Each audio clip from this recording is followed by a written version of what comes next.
Donc, ce qu'il faut savoir, c'est que enfin, tous les 6 mois environ, il y a des tendances qui se dégagent au niveau des accréditations, hein, des évaluations.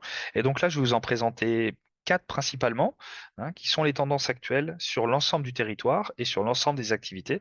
Alors, il y a certaines activités qui ne sont pas concernées, comme là sur la première, où je parle de métrologie. Forcément, les organismes de certification, aucun intérêt. Donc là, ça s'adresse plus aux laboratoires et aux organismes d'inspection, où là, bah, il y a une thématique sur la métrologie qui est de plus en plus forte. On a une vraie politique du COFRAC, justement, sur tout ce qui est calcul, maîtrise des incertitudes, la traçabilité, la gestion du parc d'équipement. Où là, on va vraiment avoir quelque chose on va dire un peu de magmatique. C'est quelque chose qui va rester en permanence, qui va être toujours un petit peu chaud sur certains sujets, et qui évolue régulièrement en fonction des pratiques et en fonction des attendus du COFRAC ou réglementaires. Donc pour ça, on peut s'appuyer notamment sur deux documents qui s'appellent le GenREF 10 et le GenJTA 01, qui expliquent un petit peu comment mettre en place cette traçabilité métrologique et la gestion du parc matériel. On va s'appuyer également sur éventuellement des formations du personnel spécifique. Par exemple, j'ai un de mes salariés qui va faire à deux personnes d'un laboratoire sur Paris, une formation métrologie appliquée aux incertitudes. Ils ne connaissent rien à la métrologie, d'accord? Enfin, rien. Ils n'ont jamais réellement pratiqué. Ils font des petites opérations de contrôle dans leur laboratoire qui fait de l'analyse et du prélèvement.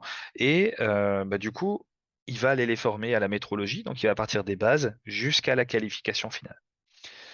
Voilà. Et on peut avoir aussi des dispositions spécifiques en métrologie. On n'a plus quelque chose qui est englué. On a vraiment quelque chose qui est à part. Comment on gère la métrologie au sein du laboratoire ou de l'organisme. Donc ça, c'est la première tendance. La deuxième, qui là du coup concerne vraiment tout le monde, c'est la gestion des données dématérialisées. Il y a un gros sujet, hein, très très gros sujet qui est en train de grossir à vitesse grand V, notamment, et ça vous l'aurez peut-être vu, dans le domaine de l'intelligence artificielle. Grosse problématique au COFRAC. Mais ça, volontairement, je vais le mettre de côté parce que pour l'instant, il y a peu d'organismes qui sont confrontés à ça, de plus en plus, mais on n'a pas une généralisation. Donc, ce que l'on va aller chercher, c'est la sécurisation des données de laboratoire et des clients. Donc, laboratoire, organisme, hein, tout organisme confondu. Et notamment, on va se protéger contre le hacking, hein, qui est un petit peu une pratique courante, répandue, de plus en plus, parce que le COFRAC lui-même en a été victime il y a quelques mois et a peiné à se mettre en route. Ça fait même un an maintenant qu'ils ont été hackés pour une bêtise, hein. Voilà. Alors, ils en disent pas plus, mais ce serait une évaluatrice qui s'est connectée à un réseau public et qui a créé une faille dans le système. Voilà, approuvé. Bon, en tout cas, le système du COFRAC a été entièrement mis à terre, fermé de partout, et ils ont travaillé à l'âge de pierre pendant environ 6 mois, hein. Donc tout ça, ça a créé des délais supplémentaires, et puis tout ce que l'on connaît aujourd'hui, hein, notamment sur le traitement des dossiers qui sont extrêmement longs. Alors, il y a un document qui est sorti il y a quelques mois maintenant, qui s'appelle le GenGTA 02, qui permet de donner des préconisations sur comment gérer les données dématérialisées.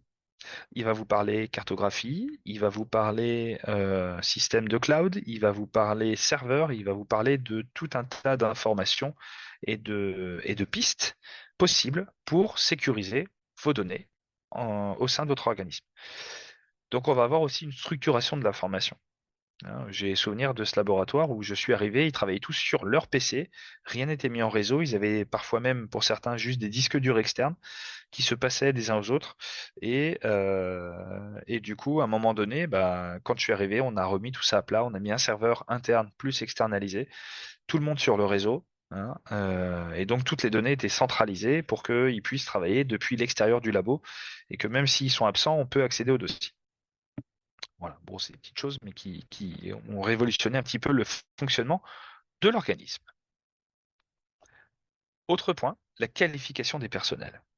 Là aussi, ils sont de plus en plus pointus sur la maîtrise technique via les personnels. Donc, ils vont aller chercher des points spécifiques dans les fonctions. Ils vont aller regarder si vous avez fait des supervisions, des tutorats, si vous avez pris en compte les exigences, là aussi, hein, et comment vous les avez mis en application.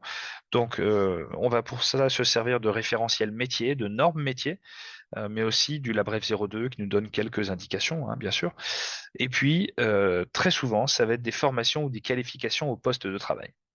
Voilà, nous, c'est ce qu'on a développé. Ça fonctionne super bien. La semaine dernière, j'ai eu un ancien client qui maintenant vole de ses propres ailes, qui travaille toujours sur nos qualifications de 2020. C'est-à-dire que à chaque année, il reprend les termes et les thèmes qu'on a vus dans la qualification, qui était faite in situ. Donc, c'est un questionnaire avec une mise en situation. On coche c'est maîtrisé, c'est pas maîtrisé. À la fin, on sait si la personne est qualifiable ou pas. Il continue à travailler dessus 4 ans après. Donc, ce qui veut dire que voilà, on a créé quelque chose qui potentiellement peut être très pertinent, même si au départ ça a coûté un peu plus cher. Mais du coup, c'est des points forts quasiment tous les ans sur ces thématiques au niveau du COFRAC. Dernier point particulier, c'est la maîtrise par les risques, de plus en plus, puisque c'est le fondement même des normes qui nous rassemblent aujourd'hui. Selon l'organisme que vous êtes, vous aurez des points plus ou moins appuyés sur ces éléments-là. Alors, je vous en ai mis quelques-uns, hein. L'impartialité, qui est numéro un, hein, c'est un des piliers, que ce soit la 17020, la 17025, la 17065, la 17021, peu importe. Le premier pilier, c'est l'impartialité. Le deuxième, notamment sur la partie inspection, c'est l'indépendance. Et puis un qui rassemble tout le monde aussi, c'est la confidentialité. Voilà. Donc, si ces risques-là ne sont pas maîtrisés, que vous n'avez rien mis en place pour les gérer, vous allez là aussi au-devant de problèmes puisque le COFRAC est de plus en plus pointu. Euh, Dernière en date, il y a un retour d'évaluation où on nous a refusé une extension et même qu'on nous a menacé, entre guillemets, de suspension sur le fait que les risques relatifs à l'indépendance n'étaient pas éliminés. Alors, par définition, un risque, on ne l'élimine jamais, on l'atténue. C'est très rare qu'on l'élimine, ou alors dans certaines conditions.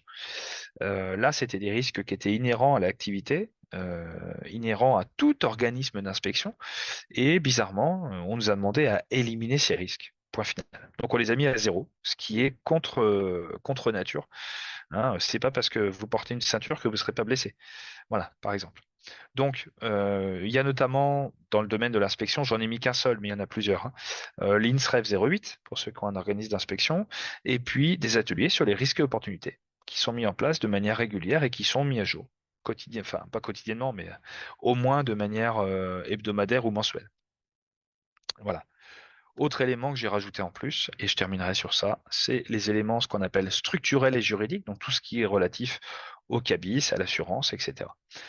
Et également tout ce qui est la gestion de la contractualisation et surtout de la veille, puisque pour certains d'entre vous, vous avez des portées flexibles avec notamment des exigences relatives euh, aux évolutions.